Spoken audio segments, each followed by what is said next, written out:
Welcome everyone to this afternoon's webinar. Before we officially get started, we want to make sure that you can see and hear us clearly. To make sure that you can ask any questions, any thoughts, respond to anything that Jeanette's saying throughout the presentation, please make sure to hit the chat bubble icon. A little box will pop up and you'll be able to type in anything that you need.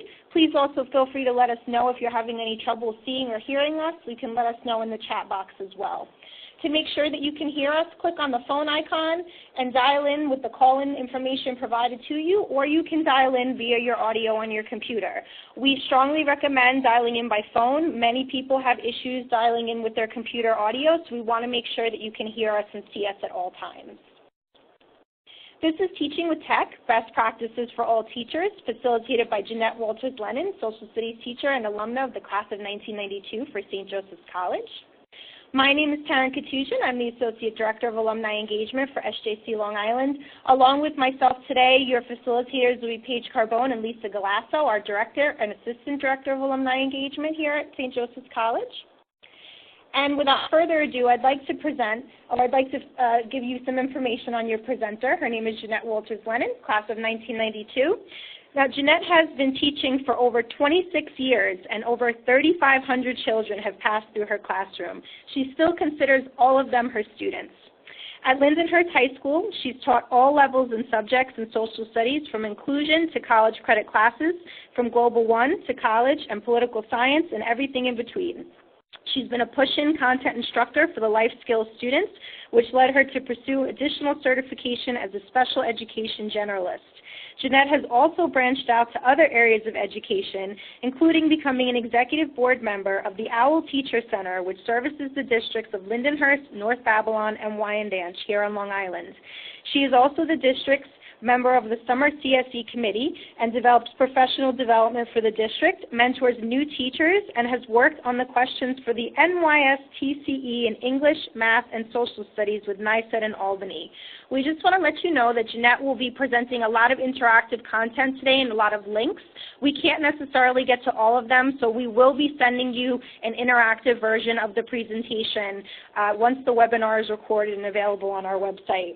We're also going to be mentioning throughout the webinar that Jeanette is going to be giving away a free set of plickers. If you don't know what that is, she's going to be telling you what those are throughout the webinar. So make sure that you take our survey at the end of the webinar so that we can see if you want to be entered to win a plicker. And without further ado, I'd like to present Ms. Jeanette Wolters-Lennon. Thank you so much for joining us, Jeanette. Thank you so much, Taryn. I'm so very excited. This is my first live webinar. So I thank you all who are joining me and supporting me through this process. So Taryn really covered a lot of who I am and what I have done throughout the last 25, 26 years of my teaching. So what this basically webinar is about is to look to help you expand your best practices, expand things in your classroom, not to change who you are, not to change how you teach, but to enhance it. So one of the buzzwords, the biggest buzzwords that have been around since I started teaching back in 1992 was 21st century classroom. That was, the people were throwing that out there. I'm a 21st century teacher. I don't use talk anymore. I use the overhead. I use the smartboard. And what they were saying by 21st century teaching or 21st century classroom is basically they were putting into words all the things that teachers have done throughout the course of time. This list that's on here now is basically everything we do and everything we want for our students. We want them to be civically involved. We want them to have a science literacy, even if we teach social studies or we teach math or we teach art. We want all those things to be wrapped together. And then one of the key components as well is health and wellness. And with all the things that are going crazy in the world today, we really want to focus as a community, as a teaching community, to really aspire to help our kids understand their place in the world and who they are. From the little guys up to my college kids, we want them to be able to speak, to be able to write, and to be able to understand who they are. So these next few slides or these next few sites will help you encourage them to find that as well. So how can we best develop these practices? And I was thinking, all right, what are we talking about? Because as teachers, we all know we put on 3 to 5 shows a day, depending on what you teach. So the first thing I know is communication. We are communicators every single day. We communicate what we know, what we want our students to know, and we want to hear it back from them. And communication is a two-way street. okay? And it's really important to have our students be able to know that they can come back to us with questions and with their opinions. And that's when we come into educating them. We're educating them, but they're educating us as well. The one thing I always want you to remember, and one of the things I've learned, is I've learned so much more from my students than I ever thought I possibly could. So as much as I'm in the classroom to teach them, they are there to help me learn as well. And a lot of these interactive websites or apps that I'm going to show you today will allow that to happen. And then our responsibility is to evaluate. Evaluate not just them, but how well we are teaching. We need to be very mindful of how our performance is in the classroom. We just can't throw a lesson, put a lesson out there and say, okay, it's great. Oh, so-and-so failed, so-and-so passed. But we now want to ask the question, why? And a lot of this will help you with data collection. I am not a data collection type of gal, but a lot of this stuff will help you with data collection. So communication. Obviously, we do that all the time. My husband always says he can tell when I'm in my school mode versus when I'm in my summer mode because my communication skills start to relax a bit. I know I tend to chat a little quickly sometimes, so I want to make sure I'm clear. And my kids, and I'm sure all of you have the same experience if you're a current teacher or if you're a pre-service teacher, you're going to find this. Your kids learn your communication patterns, and they're going to start mimicking them back to you, which is a really great thing. So how do we communicate? Now, we have to communicate not just with our kids, but with our parents as well. And one of the greatest things I found was something called Remind.com. Remind.com is an app, and it's free. And one of the things I will continue to say throughout the rest of this webinar, free is for me. Anything that is free is delightful, and with the way the budgets are these days, we need to have more free stuff, especially for teachers. So Remind.com, basically what you do is you go on, you set yourself up in a classroom, and it gives you a code.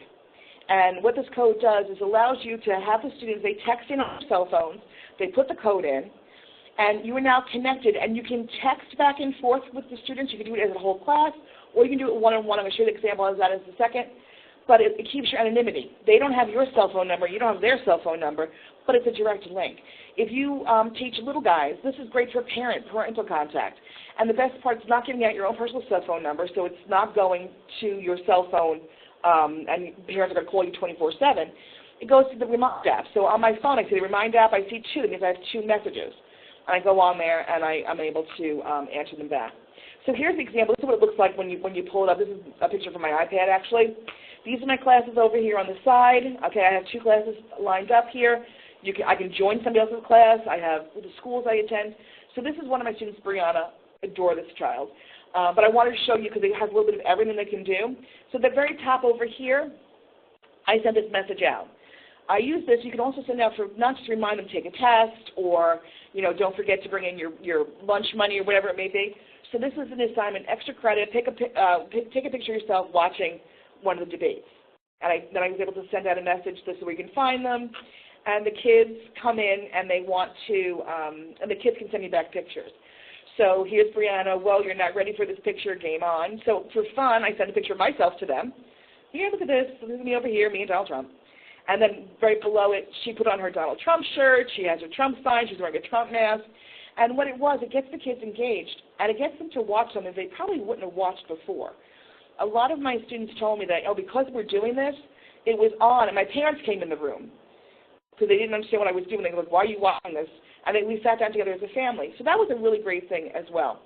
And then if you look below those pictures, like right over here, this is from Brianna. When you send the initial message, it can only be 140 characters, but once you do one-on-one texting, it can be as long as you want. So she texted me, hello, I heard you were absent today, so I originally was just going to ask. So she was looking for her work, and I was able to answer right here where your work is, get it done, and it says it's about 33 minutes. I'm telling her what the assignment is. So kids will always be up to date with what their work is. So I think that's a really great thing to take a look-see at, okay? And it's just lovely. And the kids build a relationship with you as well. Edmodo. Edmodo is another, similar to Remind, a little bit more advanced, where you can open up blog streaming.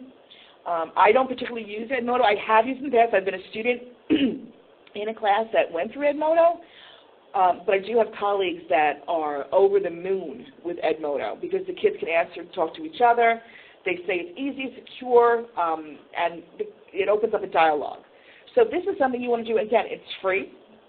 So go look at it. Play around with it. I've always said, we have, I know I'm very sad. I apologize for saying this out loud, but it is August 1st. And I know that means that September is next. So, and I know a lot of us want to be in denial about that fact. But if you have some time and you have an iPad, you're by the pool, go on Edmodo. Take a little look-see what's there. Nobody's saying you have to commit to anything. But just see what it is, because it's nice to have a couple things set up before school starts. These are the two, Twitter and Instagram. I'm not going to lie to you. I'm a newbie to both these. I have, I think they're called handles. They're called handles. Woe is me, 229 is my handle on both of those things. But this is my goal for this year, is to work on my Twitter and my Instagram presence. I have teachers, a middle school teacher who is also a St. Joe's alum, teaches in 8th grade, and he is Mr. Twitter. He loves it, and what I put there is when you get this is a link for Twitter Guide for Teachers, because I know we're really worried about all the things that are going on in the world today. We don't want to be overstepping our bounds, so these are some really nice guides. Instagram, again, it's 13-year-old and up, so we're talking about middle school kids as well. But it's another way to look, to have communication and not to have to be tied to our phones 24/7. Even if you give it to your parents, and the parents could tweet something to you, or you could tweet out, you have a test, cap and gown money, field trip tomorrow, picture day, please, well, you really can't say please dress your kids appropriately, but remind my parents that it's picture day, because always that one kid that comes in with the funky hair, you don't want that to happen. So, again, Twitter and Instagram are out there for you. Some of you, I'm sure, are much better versed than I am. So by all means, click on those links when you get them and take a look-see for that as well. Now, for educate, I broke this down into two different sections, because when we talk about education, we assume it's for the kids.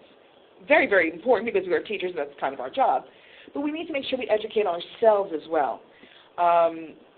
We all have certain, we have to get to certain credits. We need to have certain license to keep our license and so on.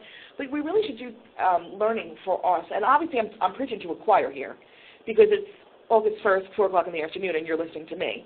So obviously, you're my people. So I want to give you some places that are just for you to find free education for yourself. All of these links are really great websites that I found. And I'm going to show two of them actually to you. But the first one, EdTech Magazine, you're looking for something in particular, that's great. Edtopia has great articles. If you're going to be a mentor, you want to look at something like that, or you're teaching them for the first time, or you have parents that you want to have, you're trying to make them understand what the classroom is about, there's articles there for you. Helpteaching.com is another great one. They send me things. That tends to skew a little bit younger, but there's stuff there for everybody. Teachers Pay Teachers. And then your teacher centers. And again, this is a little my self-promotion right here. Teacher centers, anybody who teaches on Long Island has a teacher center to be part of.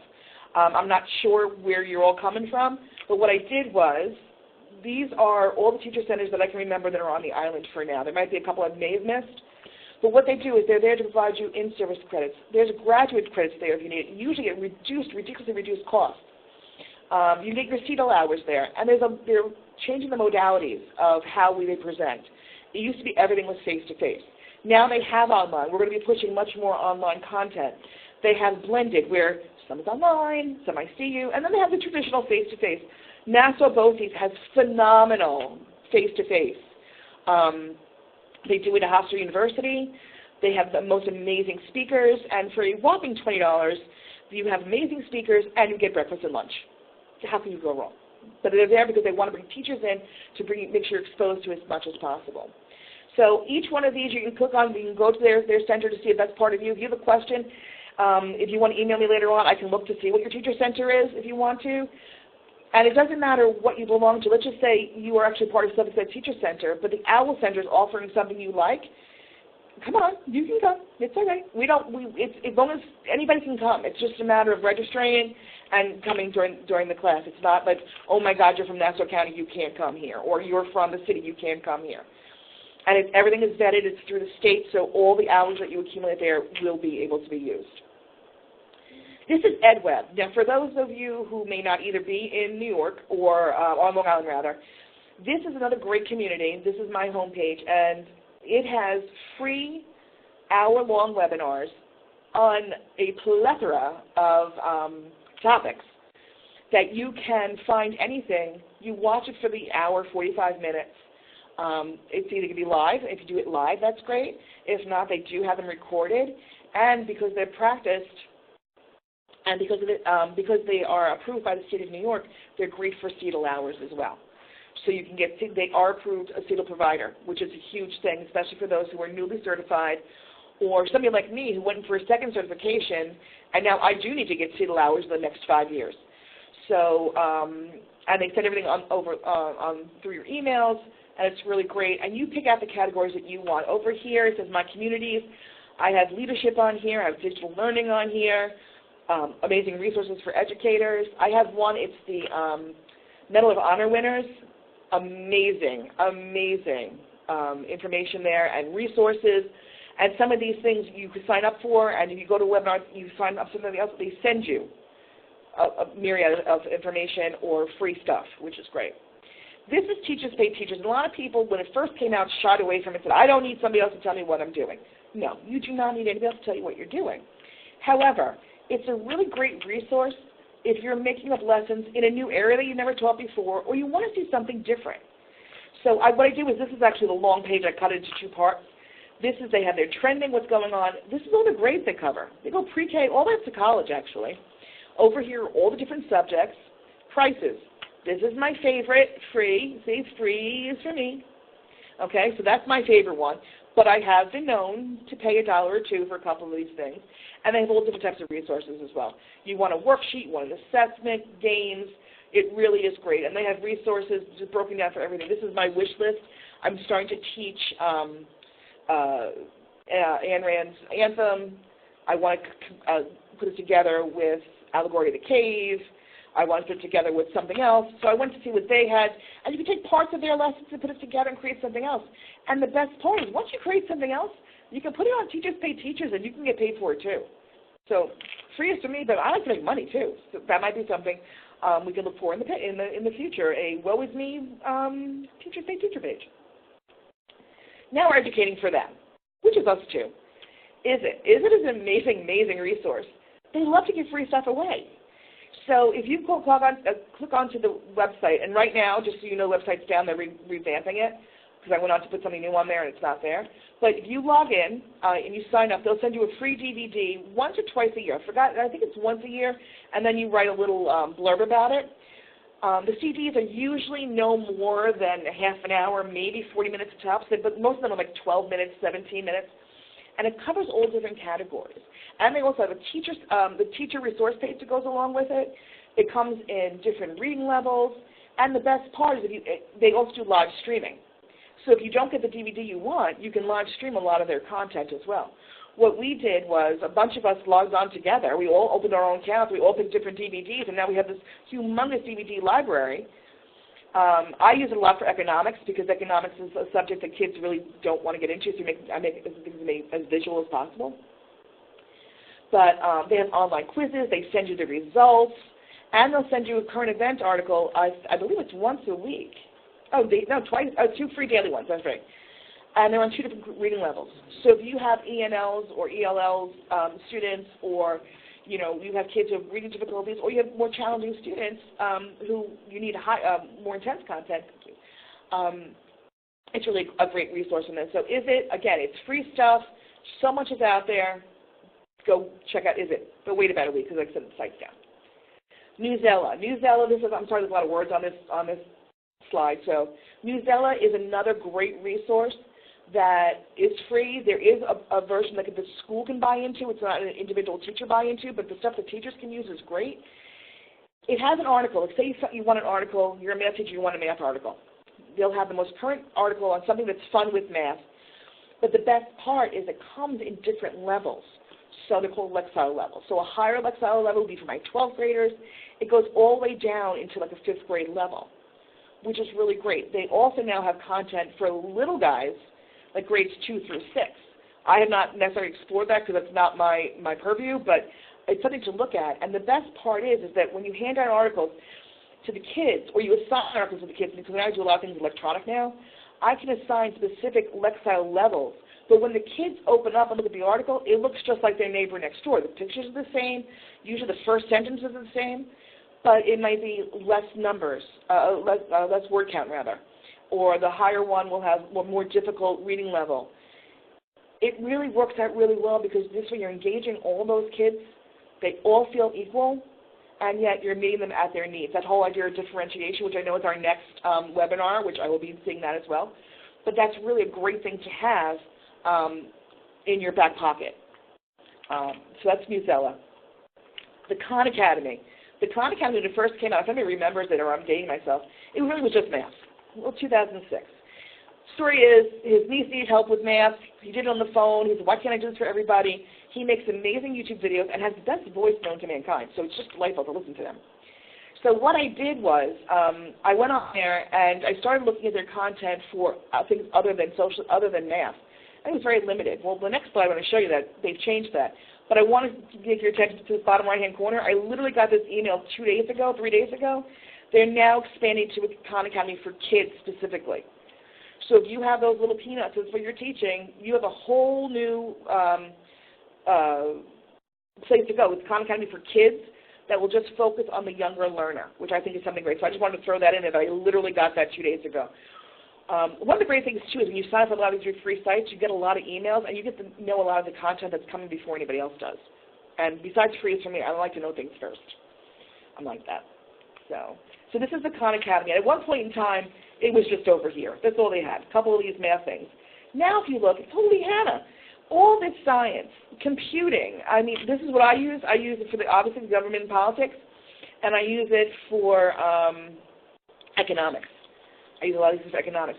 This is great for a couple of things. A flipped classroom, if you're doing a flipped classroom, they can watch this, be prepared to come the next day. And then if you have students who are home teaching for illnesses or for other reasons they make it home teaching, you can give them these lessons to do, and you know the content is good. Our last webinar with Kara, this would be a great thing with the students with illnesses, to keep them abreast of what's going on. And then if you have older kids, you get the test prep in there, too, for your SATs. So all these webinars that were put together by St. Joe so brilliantly are all interweaving with one another. So like I said, this would be great for Kara's. And then differentiation. You have a kid, who needs a little bit more help. You say, okay, this is going to be our resources. This is going to be our enrichment. There's always parents going, we need more work. We don't have enough. Well, guess what? Put our enrichment together and say, oh, I have 100 assignments. You're ready to go. Go ahead. Go. So you have there, and you've already, it's kind of great. So the Big History Project, I'm throwing that in there because, hey, you history people out there, yay. This is an amazing thing. Some districts I know teach it as a class. That's the whole year's Big History Project.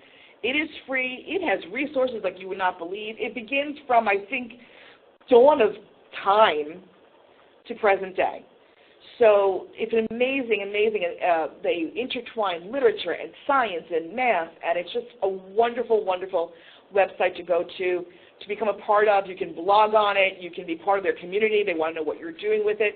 I know on the island there has been the BHP professional development.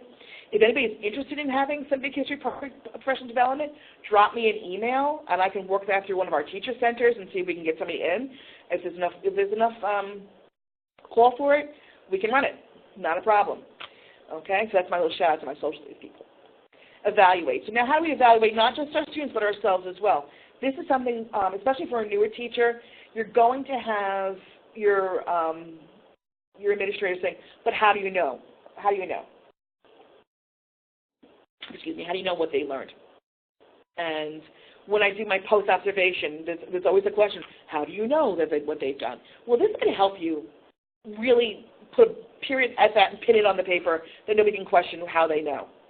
So for test prep, if you have the older kids, problematic, which I thought was a different word, but it's problem-attic, like the place at the top of your house, has Regents questions for every subject, everything known to mankind, ever since the regentsprep.org closed down. This is taken over. Great set of resources and free. Quizlet. Quizlet's great because for study skills. So if you've got kids who love the index cards is the big thing, flashcards, Quizlet does it on their phone, and that's where these kids are going. I'd probably say 70% kids are still on the index cards and 30% are on the computer. I assume that's going to change a lot this year as well. but it's something to tell, here's the vocabulary, make a Quizlet so you can study for it. And you can say, I want to see your Quizlet, and I'm going to get credit for it, so this way you know they've made the review, and it's there for them. So that's one really great thing to evaluate what they're doing. Edpuzzle. Edpuzzle is another great evaluatory, I think I just made that word up, tool. What it is, like I said, I use YouTube videos a lot, or I use TED Talks. Love me a TED Talk, where you can throw something in there as a video, stop along the way, ask specific questions to make sure they're understanding that content. You have those results. They can't go any farther in the assignment unless they answer it. Sometimes you can give them the opportunity to try again, like for a second chance, and you can see where they're falling short in their comprehension or they're not paying attention, and it also tells you, which is delightful, how long they actually watched the video for and how long it took them to complete the assignment. So again, this is free. Get in there and play with that. You can put your own voice over the videos as well, and you can add all different types of either like pictures or, like I said, multiple choice questions or long answers. Google Classroom. Google Classroom has turned into my new friend. I wasn't a huge fan of it when it first came out because I was digging my heels in. I was doing old school. This is a picture of my actual Google homepage right now, my Google Classroom homepage. And I have all my different classes, out here. How many students are in it. What I did too is for people who have kids who take tests in alternate locations, but you don't want that paper. If you give a paper test, you don't want that to go out anywhere. I make digital copies of it, and the student has to log in with a special code to get that test in the other room. And this way the test is secured, which is kind of cool. But it takes everything. You can put Google Slides in here. You can put your documents in here. Google Forms, an amazing thing. Go look at Google Forms as well. It makes tests and quizzes. And the best part of Google Forms, it grades it for you. And, ready for this? If it's multiple choice, it grades it for you. It'll email the kids back their grade. Yes, it will. How exciting is that? And you can do it while they're walking down the hall. There you go. It goes back to them. And they don't think, where's my grade? It's on your phone. You didn't look. It's delightful. I love it. So that's Google Classroom. Flipgrid. Flipgrid is another one, which is great if you want to hear your children. A lot of times administrators say, well, I didn't hear you. Johnny in the back and the girl wearing the pink shirt didn't say anything. How do you know they learned anything? You say, well, I assigned a Flipgrid. A Flipgrid, what you do is the kid gets a code, which is down here. This is what's going on? I don't know what it was. But the flip code is room 229. They go on their computer. They go to Flipgrid. There's a link. They put in their code, and there's a question there, and they have to answer it. And the way they answer it is it's a video. They have to talk to the computer. I get to hear their voices. We all have those students who would rather cut off their arm than speak in front of a group of people. We all understand that. So I tell my students, and this is a trust factor too, I said, listen, the only people who are going to see this is me. If I want to share it because it's so great, I will ask you your permission. Can I share it with somebody? And I found out the last couple of years, it is so important for students to feel that they have ownership of their work. And if they got ownership of their work, they're much more willing to share it. So Flipgrid is a really great thing to allow your students to speak to you, feel secure, you've heard them, and then possibly come out of that shell a little. So take a little look at Flipgrid. Funny learning. Kids love to play games. I don't care whether you have kindergarten kids or seniors. You say the word Kahoot in front of one of them, they're going to scream and yell. They're so happy. So Kahoot, again, is free. You can have 2 or 3 devices in the room. Kids can do it on their phones. If you have the laptops, you can do individuals or you can do teams. And basically, it's flexible. You can make it's quizzes. It pops up. The kids are screaming and yelling. This is the old-fashioned, back in the day when you had the bell in the front of the classroom, who could hit the bell. This is who rings in the fastest. They all answer it, because it won't go until everybody answers. But if you answer first and you answer the fastest and you get it right, you get more points. So at the end of the game, whoever has the most points actually wins. And you don't have to worry about, oh, no, they raise their hand. No, I can't tell. The computer does it. They're much faster than us. Computers are very fast. So Kahoot, it's free, and it's cute. It's kind of cute. It has funky music and everything. Now we have Plickers. Now, I know you've all been waiting for the Plicker slide. Plickers I actually learned from one of the teachers I was mentoring. She says, oh, it's Plickers. I'm like, what is this? Plickers is a way that when you're being observed, any day of the week, but especially if you're being observed, every single student will participate. There is no question. There is no doubt. What happens is that they come in a set of 40. So more than 40 kids, I feel very sorry for you. You need to talk to somebody about that. But under 40, every student gets a card. And if you look here, it's a student number, okay?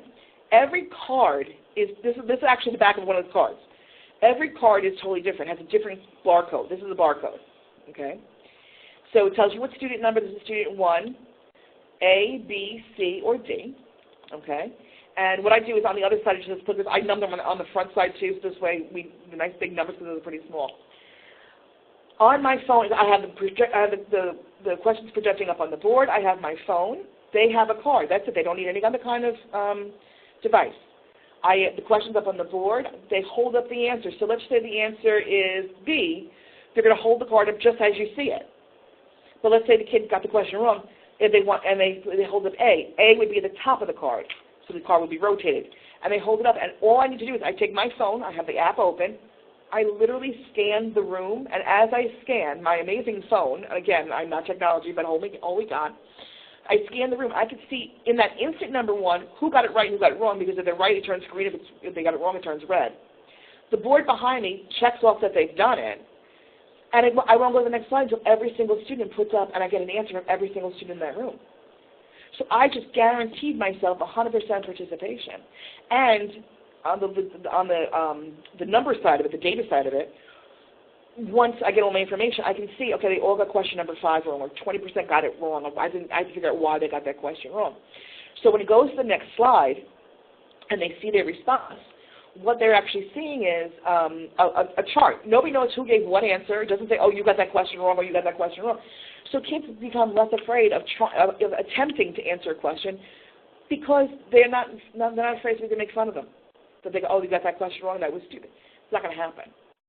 So a bunch of things happen here. 100% participation. Students never participated before, now participating. Your administrator's happy because everybody's engaged in some way. And then you have data to see what questions are good, what questions are bad, and who might be struggling. So since everybody's watching this, and if you're watching it recorded, you can watch this. You have to answer the survey, and your name can be put in, and I will send you a set of clickers. Now, you can, just so you know, I want to put this out there, full disclosure, you can get them for free. If you go on the Flickr website, you can print out your own cards, but it's on your own card paper. You can't really laminate them.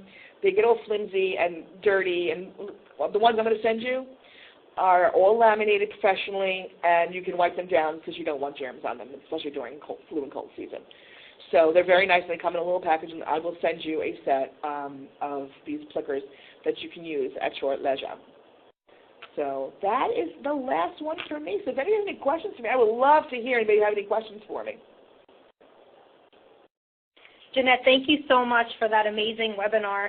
And while people are starting to type their questions and think about what they want to ask, I wanted to ask you, you presented so many amazing resources, and so many of them are free. How did you find these resources? Google. I just started Googling things in. I would say, I need something that can do this. And it was, believe me, a lot of this that I've found over time has been through trial and error. I found a lot of bad for a lot of the good that I did find. So that's why I wanted to do this with you especially, so you don't have to go find all that bad stuff.